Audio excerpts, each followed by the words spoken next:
السلام علیکم ورحمۃ اللہ وبرکاتہ۔ امید کرتی ہوں سب خیریت سے ہوں گے۔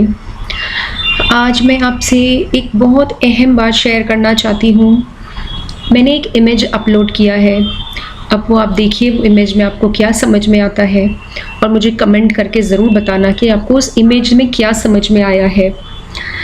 اور میں ان سب سے جتنے میرے مسلمان بھائی بہن ہیں ان سب سے یہ گزارش کرتی ہوں کہ وہ امیج کو بہت اچھی طرح سے دیکھیں۔ اور میں یہ کہنا چاہتی ہوں کہ کچھ لوگ جو ہیں وہ نماز کے پابند ہیں، اور کچھ لوگ جو ہیں وہ نماز کو کوئی اہمیت نہیں دیتے۔ کچھ لوگ ایسے ہیں جو سوچتے ہیں کہ ہم نماز پڑھیں لیکن ہمیں اللہ ہدایت نہیں دیتا۔ کچھ لوگ یہ دلیل دیتے ہیں کہ میں تو بہت کوشش کرتا ہوں یا کوشش کرتی ہوں کہ نماز پڑھوں لیکن پڑھی نہیں جاتی ہے، میں اٹھ نہیں سکتی ہوں یا اٹھ نہیں سکتا ہوں۔ کچھ لوگ ہوتے ہیں جو دن میں 5 کی بجائے 3 مرتبہ نماز پڑھ لیتے ہیں، 2 مرتبہ پڑھ لیتے ہیں، ٹوٹی پھوٹی کیسے بھی نماز پڑھ لیتے ہیں۔ کچھ لوگ ایسے ہوتے ہیں جو پورا دن جاب کر رہے ہوتے ہیں اور بھاگ رہے ہوتے ہیں، تو بولتے کہ ہم لوگ نماز نہیں پڑھ سکتے ہیں۔ کچھ لوگ شرم کے مارے نماز کسی اور کے آفس میں نہیں پڑھنا چاہتے ہیں۔ کچھ لوگوں کو لگتا ہے کہ نہیں ہم نماز پڑھیں گے تو لوگ کیا کہیں گے۔ کچھ لوگوں کو لگتا ہے کہ نہیں ہم ایسی کیوں نماز پڑھیں، نماز تو بہت ہی پابندی بہت ہی فوکس سے پڑھنی چاہیے، ہمارا دماغ ادھر ادھر بھٹکنا نہیں چاہیے۔ ہم لوگ کو آفس میں رہتے ہیں یا کام میں رہتے ہیں تو ہمارے دماغ میں 10 خیال رہتے ہیں۔ لیکن میں آپ سے صرف ایک چیز بولنا چاہوں گی کہ اللہ کو ہماری نماز کی ضرورت نہیں ہے، نماز ہم خود کے لیے پڑھیں گے۔ اب یہ بات سمجھ کے چلیے کہ آپ کیا چیز کو اہمیت دینا چاہتے ہیں۔ وہ جو امیج بھیجا ہے، 2 امیج ہے، اس میں سیڑھی چڑھتے ہوئے آدمی کو بتایا جا رہا ہے، اور ایک میں جہنم میں جا رہا ہے اور ایک دروازہ جنت میں جا رہا ہے۔ تو آپ سوچئے آپ کو کون سے دروازے سے جانا ہے۔ اللہ تعالیٰ کہتا ہے کہ نماز جو ہے پیارے رسول صلی اللہ علیہ وسلم کی آنکھوں کی ٹھنڈک ہے۔ پیارے رسول صلی اللہ علیہ وسلم نے کہا کہ نماز پڑھو۔ قرآن شریف میں 60 سے زیادہ جگہوں پر نماز کا صلاح کا ذکر کیا گیا ہے۔ تو ہم لوگ کیسے بھول جاتے ہیں یہ چیزوں کو۔ ہم دنیا کی ہر چیز کرتے ہیں لیکن ہم 24 گھنٹے میں صرف 30 سے 35 منٹ نہیں نکال سکتے ہیں، اور وہ بھی ہمارے رب کے لیے جس نے ہمیں اس دنیا میں لایا ہے، جس نے پیدا کیا، جس نے ہمیں سب نعمتیں دی۔ اور تم نماز نہیں بھی پڑھتے ہو تو بھی اللہ تمہیں ساری نعمتیں دیتا ہے، لیکن ہم اس کا شکر ادا بھی نہیں کرتے ایک سجدہ کر کے۔ میں اپنے سارے مسلمان بھائی بہن سے کہتی ہوں، وہ چاہے جوان ہیں، بوڑھے ہیں، غریب ہیں، امیر ہیں، کوئی جاب کر رہے ہیں، کدھر بھی ہے، کوئی بھی کونے میں ہے، آپ ایک دماغ میں بات بٹھا لیجئے کہ نماز سے اہم کوئی اور کام نہیں ہے۔ آپ نماز کو سب سے فرسٹ نمبر پہ اہمیت دو گے، امپورٹنس دو گے، تو ہی آپ نماز پڑھ سکو گے۔ میرے بھائیوں، میری بہنوں، اس بات کو سمجھ لو۔ مجھے بھی وقت لگا سمجھنے میں بھی جاب کرتی ہوں، میں ایڈوکیٹڈ ہوں، میں گریجویٹ ہوں، میں نے LLB کیا ہوا ہے، میں خود ہی جاب کرتی ہوں بہت سالوں سے۔ تو بہت سال پہلے جب میں نے جاب کرنا شروع کیا تھا تب میں نے نماز چھوڑ دی تھی۔ میں کبھی فجر پڑھتی تھی تو کبھی عصر پڑھتی تھی، تو کبھی مغرب پڑھتی تھی، تو کبھی عشاء پڑھتی تھی۔ اس طرح سے میری نمازیں چھوٹنے لگی اور میرے دل پہ بہت بوجھ آنے لگا۔ پھر میں نے اللہ سے دعا کیا ایک بار تہجد میں اٹھ کے، اے اللہ مجھے 5 ٹائم کا نمازی بنا دے، مجھے 5 ٹائم کا نمازی بنا دے۔ اور الحمدللہ بس دوسرے دن صبح کی فجر نماز سے اللہ نے مجھے 5 ٹائم کا نمازی بنا دیا، اس طرح سے کہ میں آج کہیں پر بھی ہوں، میں چاہے سفر میں ہوں، میں ٹرین میں ہوں، میں پلین میں ہوں، میں رستے میں ہوں، میں فٹ پاتھ پہ ہوں، میں کدھر بھی ہوں، میں نماز نہیں چھوڑتی ہوں۔ الحمدللہ میں اللہ سے دعا کرتی ہوں، میں جہاں پر بھی جاتی ہوں کہ اللہ میرے لیے تو نماز کے لیے جگہ بنا دینا، اور وہ بنا دیتا ہے ماشاءاللہ، الحمدللہ سے۔ تو آپ ایسی نماز کو اپنے ذہن میں اس طرح بٹھا دو کہ نماز کے بغیر آپ دنیا میں چل ہی نہیں سکتے۔ نماز کو اتنی امپورٹنس دو کہ آپ کو لگے کہ اگر ایک وقت کی آپ کی نماز اگر چھوٹ جائے بہت ہی مجبوری میں تو آپ کو رونا آ جائے۔ اس طریقے سے میرا ذہن ہو چکا ہے کہ اگر میں نماز کے لیے تھوڑی لیٹ بھی ہو جاتی ہوں نا تو مجھے رونا آ جاتا ہے، میرے آنکھوں میں آنسو آ جاتے ہیں کہ اللہ مجھے تو یہ سزا مت دے۔ آپ کو پتہ ہے کہ جب اللہ تعالیٰ کی جب رحمت ہم پہ آتی ہے تو وہ کس صورت میں ہوتی ہے؟ جب ہمیں 5 ٹائم کی نماز پڑھنے کی توفیق ملتی ہے، جب ہم خود کوشش بھی کرتے ہیں، اس کے لیے اللہ دیکھتا ہے ہماری کوششوں کو، تو یہ سمجھ لینا کہ اللہ تم سے خوش ہے، تم سے راضی ہے۔ لیکن جس وقت تمہارے سجدہ کرنے کی توفیق تم سے چھین لی گئی تو سمجھ لینا اللہ تم سے ناراض ہے۔ دولت دینا، دولت چھین لینا وہ الگ چیز ہے۔ اگر کسی کے پاس بہت دولت ہے تو اسے لگتا ہے کہ اللہ کی اس پہ رحمت ہے، تو یہ غلط سوچ ہے بھائی میرے، غلط سوچ ہے۔ اللہ کی رحمت اس انسان پر ہے جس کو 5 ٹائم سجدہ کرنے کی توفیق دی گئی ہے۔ تو میں آپ سے گزارش کرتی ہوں کہ نماز مت چھوڑو، نماز مت چھوڑو۔ اب یہ آپ کے ہاتھ میں ہے کہ آپ کون سے دروازے سے جانا چاہتے ہیں، جس دروازے کے اوپر آگ جل رہی ہے اس میں، یا جس میں کھلا آسمان نظر آ رہا ہے اس میں۔ تو آپ چن لیجئے کہ آپ کو نمازی بننا ہے یا بے نمازی بننا ہے۔ ہم سب دنیا سے جب چھوڑ کے جائیں گے تو ہمارا سب کچھ ادھر رہ جائے گا، ہماری ڈگریز، ہماری کپڑے، ہمارا نام، ہمارا گھر، ہمارے رشتے، ہمارے سب کچھ، دولت، سب کچھ اسی زمین پہ ہم چھوڑ کے چلے جائیں گے، زمین کے اندر، جہاں ہمیں فرشتے نماز کے بارے میں پوچھیں گے، سوال پوچھیں گے۔ اور بھائیوں، میں یہ نہیں کہہ رہی ہوں کہ ہر نمازی انسان جو ہے وہ جنت میں جائے گا۔ بے شک نماز پہلی سیڑھی ہے ہمارے لیے، لیکن اس کے ساتھ ہمارے اعمال بھی اچھے ہونے چاہیے۔ یہ نہیں مطلب ہے کہ نماز پڑھ لیے تو ہم بہت اچھے فرشتے بن گئے، نہیں، یہ مطلب نہیں ہے بالکل بھی۔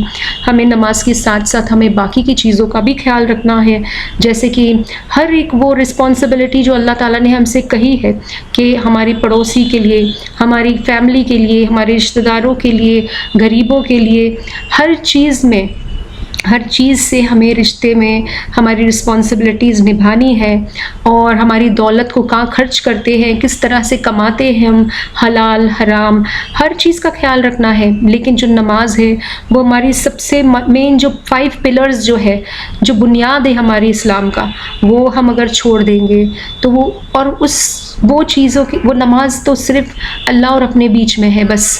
باقی کے جو اعمال ہیں وہ تو ہم دنیا میں جو کریں گے، اچھا ہمارا عمل، اس کے لیے ہمیں تولا جائے گا الگ چیزوں کے لیے، لیکن قبر میں سب سے پہلا ہمارا جو نماز کا سوال ہوگا اس کا کیا جواب دیں گے بھائی میرے؟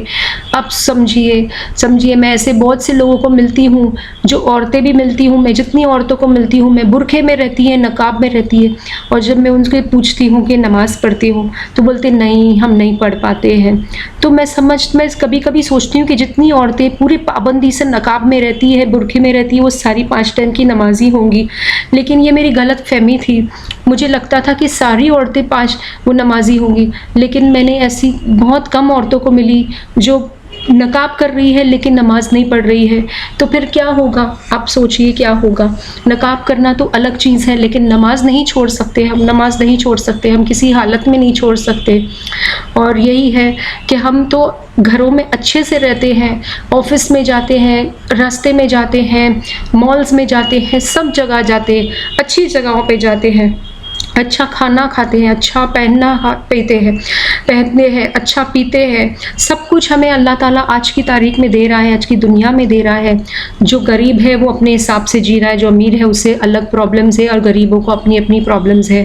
اللہ تعالیٰ نے سب کو سب کچھ نہیں دیا ہے، لیکن میں کہہ رہی ہوں کہ کیا امام حسین کی جس کربلا میں جو ان کو ملا ویسی جگہ پر انہوں نے نماز نہیں چھوڑے، تو ہم تو اتنی اچھی جگہوں پہ رہ کے بھی نماز چھوڑ رہے ہیں، تو کربلا کا کیا منظر ہوگا وہ تو آپ سب جانتے ہوں گے کہ وہ کیا منظر ہوگا، کہ خون میں لت پت تھے اور انہوں نے نماز نہیں چھوڑی اپنی۔ تو نماز پڑھیے، پلیز نماز پڑھیے سب لوگ، اور دعا کیجیے اپنے آپ کے لیے کہ اللہ ہمیں ہدایت دے، اللہ ہمیں ہدایت دے۔ میں نے بھی بہت ہدایت مانگی تھی نماز کے لیے، میں نے اللہ سے تہجد میں اٹھ کے دعا کری تھی کہ اللہ مجھے ہدایت دے، اور اس نے مجھے ہدایت دی الحمدللہ سے۔ لیکن اور ہدایت مانگے تاکہ ہماری نماز ہم صحیح طریقے سے پڑھ سکیں۔ ہم پڑھتے تو ہیں، ہمارے دماغ بھٹکتا ہے، لیکن کوئی بات نہیں، وہ اللہ جانتا ہے، جس وقت آپ نیت کر لیں گے پڑھنے کی تو بس وہی مین سیڑھی ہوگی آپ کی، سب سے پہلی سیڑھی کہ نیت کر کے سو کہ رات کو کہ اللہ مجھے نماز کے لیے اٹھانا، اے اللہ مجھے نماز کے لیے اٹھانا۔ اور اگر نہیں بھی اٹھ سکے تو دوپہر کی نماز پڑھ لو، ظہر پڑھ لو، عصر پڑھ لو، مغرب پڑھ لو، عشاء پڑھ لو، جتنی ٹائم کی پڑھ سکتے ہو شروعات کر لو، اور اس کے بعد آہستہ آہستہ آپ کو 5 ٹائم پڑھنے کی عادت ہو جائے گی انشاءاللہ انشاءاللہ انشاءاللہ۔ میں بھی دعا کروں گی سب کے لیے۔ اور بس میں یہ گزارش ہے کہ جو امیج میں نے ڈاؤن لوڈ کیا ہے، میں نے یہی دماغ میں رکھ کے ڈاؤن لوڈ کیا ہے کہ یہ امیج کا اثر جو ہے وہ آپ کے دلوں، آپ کے روح تک پہنچے، اور آپ کو احساس ہو کہ ہمیں نماز کے علاوہ ہماری زندگی میں کچھ بھی نہیں ہے، ہم بالکل مکمل نہیں ہیں۔ اور یہ نہیں ہے کہ نماز صرف کچھ لوگوں کے لیے ہے اور کچھ لوگوں کے لیے نہیں ہے، ایسا نہیں ہے۔ حدیثیں بہت ہیں جہاں پہ اللہ نے مغفرت کر دیا بے نمازیوں کی بھی، لیکن وہ لوگوں کی باتیں اور تھی۔ آج کی دنیا میں ہم سبھی انسان گنہگار ہیں، تو کیا ہم یہ کہہ سکتے ہیں کہ ہماری مغفرت ہو جائے گی اپنے آپ ہی؟ کیا ہم بنا نماز پڑھے، بنا دعا کیے، بنا سجدہ کیے، اللہ سے توفیق مانگے بغیر ہم کیا اللہ ایسے ہی چھوڑ دیں گے کہ اللہ تو بڑا غفور رحیم ہے، لیکن اس کے ساتھ میں اللہ قہر بھی ہے، اللہ کی ناراضگی بھی شامل ہے۔ اللہ کہتا ہے کہ اگر میں ناراض ہو گیا تو سب ختم۔ تو آپ سوچئے، اللہ کی ناراضگی اپنے موڈ مت لیجئے۔ میرے بھائی بہنوں، میں چاہتی ہوں کہ ہم سب مسلمان نیکی کے راستے پہ چلیں، نماز کی توفیق دے، اور جب ہمیں نماز پڑھنے کی توفیق ملتی ہے نا، آپ میری بات مانیے کہ ہر برائی سے اب بچتے ہیں۔ اللہ تعالیٰ خود بخود ایسے راستے پر لے جاتا ہے کہ ہمیں خود صراط مستقیم کا راستہ ملتا ہے، ہمیں سچائی کا راستہ ملتا ہے، برائی سے بچنے کی توفیق ملتی ہے، وہ ہدایت ملتی ہے، دل میں صحیح خیال آنے شروع ہوتے ہیں کہ ہاں یہ میں کروں گا تو یہ گناہ ہے، اور ہمیں محسوس ہوتا ہے کہ اللہ ہمیں دیکھ رہا ہے، ہمیں 5 ٹائم نماز کے بعد محسوس ہوتا ہے کہ اللہ ہمیں دیکھ رہا ہے، تو ہم اللہ سے باتیں کرتے ہیں۔ اور اس طریقے سے آپ بن جاؤ کہ بس آپ نماز مت چھوڑو بس بھائیوں۔ اور ایک اور میں انسیڈنٹ میرا خود کا پرسنل ایکسپیرینس شیئر کرنا چاہوں گی کہ جس وقت میں نے آفس کے اندر نماز پڑھنا شروع کری تھی، اور میں جو آفسز میں کام کرتی ہوں، میں اس آفس کے اندر صرف ایک ہی مسلم تھی اور بہت سبھی نان مسلمز تھے، لیکن میں اکیلے نماز پڑھتی تھی، لیکن وہ نان مسلمز مجھے اتنی عزت دیتے تھے میری نماز کی وجہ سے، اور میرا باس خود میرے کو سیلری میں بھی انکریمنٹ کر کے دیا۔ تو اللہ تعالیٰ کا وعدہ ہے نا کہ جب تم ظہر کی نماز سب کام چھوڑ کے تم نے پڑھے ہو تو اللہ نے روزی میں بھی برکت دے دیا، مجھے بنا مانگے مجھے مل گیا۔ اللہ کا کروڑ احسان ہے۔ میں کہہ رہی ہوں آپ سے، اگر آپ کو پیسوں کی تکلیف ہے نا تو آپ ظہر مت چھوڑو، آپ فجر مت چھوڑو۔ فجر میں تو روزی کے فرشتے آتے ہیں، ظہر میں اللہ تعالیٰ آپ کے رزق میں بہت برکت دیتا ہے، تو ظہر کی نماز اب دیکھو پابندی سے پڑھ کے دیکھو کہ آپ کو رزق میں کتنا فائدہ ہوتا ہے ماشاءاللہ الحمدللہ سے۔ یہ میرے ایکسپیرینس ہے، خود کا پرسنل ایکسپیرینس ہے، تو میں چاہتی ہوں کہ اللہ ہم سب کو ہدایت دے، اور نماز مت چھوڑو۔ جہنم کا جو دروازہ ہے اس میں مت جاؤ، بہت خوفناک ہے جب آپ سنو گے کہ جہنم کی جو آگ کس طرح ہمارے اوپر نازل ہوتی ہے، ہزاروں سال تک انسان ادھر رہتا ہے، تو آپ سوچو ہم اتنا سا بھی برداشت نہیں کر سکتے، تھوڑی بھی پرابلم برداشت نہیں کر سکتے اس دنیا میں، ہماری انگلی کٹ جاتی ہے یا تھوڑی سی جل جاتی ہے کھانا بناتے وقت یا کچھ کرتے وقت، تو ہم کس طرح سے تکلیف میں آ جاتے ہیں۔ تو بس جو 2 دروازوں کی میں نے امیج بنائی ہے وہ آپ چن لیجئے کہ آپ کو کون سے دروازے سے جانا ہے اللہ کی طرف، آپ چن لیجئے کہ آپ کو کون سا دروازہ چاہیے۔ بس میں سب سے گزارش کرتی ہوں، اور یہی میرے میسج ہے آج کے دن کے لیے کہ نماز مت چھوڑو، اور ڈیسائیڈ کرو کہ آپ کو کون سے دروازے سے جانا ہے۔ To all my dear friends, I am also speaking in English for all those who understand English. I have uploaded 2 images, one going to the hell, one going to the heaven. That is one going to the Jannah and one going to the Dozak. Now you have to decide which door you want to enter into, which door you want to go, and the door you choose, it will be your choice. So if you want to be a namazi or you want to be a be-namazi, you want to recite salah or you don't want to recite salah, it is your choice. So depending on your choice, you will choose the door for yourself. So decide very soon. It's never too late. Decide very soon. Ask Allah for the hidayat. Ask Allah to give you, to make you walk on the straight path, and to make you choose that door which He has chosen for all the Muslims. So please, please, it's a request to all of us, all of you, to all my Muslim brothers and sisters, kindly, kindly pray Salah 5 times without missing it. Give so much of importance to Salah that your soul, that you cannot eat your breakfast or you can't sleep in the night without performing the Salah. So you should that importance it has to have in your life, that without Salah you are nothing. Without Salah you cannot breathe. Without Salah you cannot walk. Without Salah you cannot sleep. That should be how that Salah is so important for us, for our lives. Assalamu alaikum wa rahmatullahi wa barakatuhu.